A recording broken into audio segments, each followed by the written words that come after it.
где они уже появились.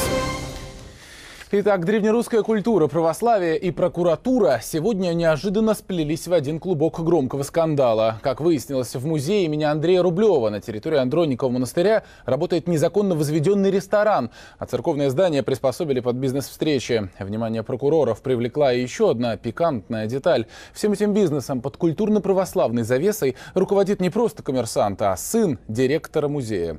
Расследование Александра Ефремова.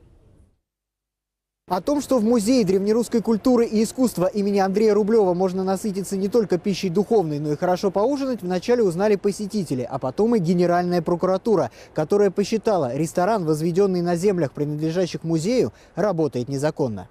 Дорогая посуда, богатое меню, но, уверяют здесь, цены для центра столицы не самые высокие, поэтому свободных столиков всегда мало. Средний счет сколько? Ну, средний счет где-то на рублей, так, чтобы, 1000 где-то. В ресторане особенно рады постоянным клиентам. Здесь обещают на высшем уровне организовать корпоратив или свадьбу. Уверяют, гулять можно шумно и весело. И это несмотря на то, что ресторан построен с разрешения музея в пределах территории Спаса Андроникова монастыря. Музейное руководство диссонанса не замечает. Это сделано на спонсорские деньги. Мы реально не имеем к этому отношения. Это единственное, что наша земля. То есть вам никто ничего не платит за аренду земли? Нет. На безвозмездной основе все? Ну, как и нам, безвозмездно. На первый взгляд странная щедрость. Но оказывается, один из управляющих рестораном – сын директора музея. Впрочем, сам директор уверяет, это не семейный бизнес. И что здесь такого? Получается, что и вы имеете отношение к ресторану? А нет. Не то, что я был как Юрий Михайлович, но не имею отношения. Мне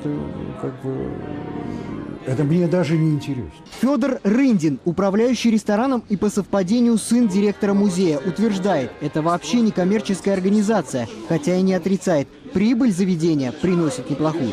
Он не отдает свои земли, он просит, он обращается, никаких арендаторов здесь нет.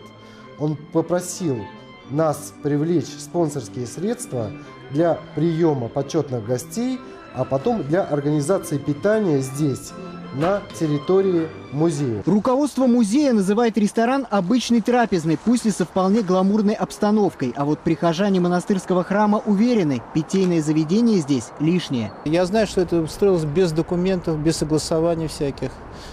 Но потом как-то все равно это стало функционировать, вопреки вообще пожеланиям всех верующих.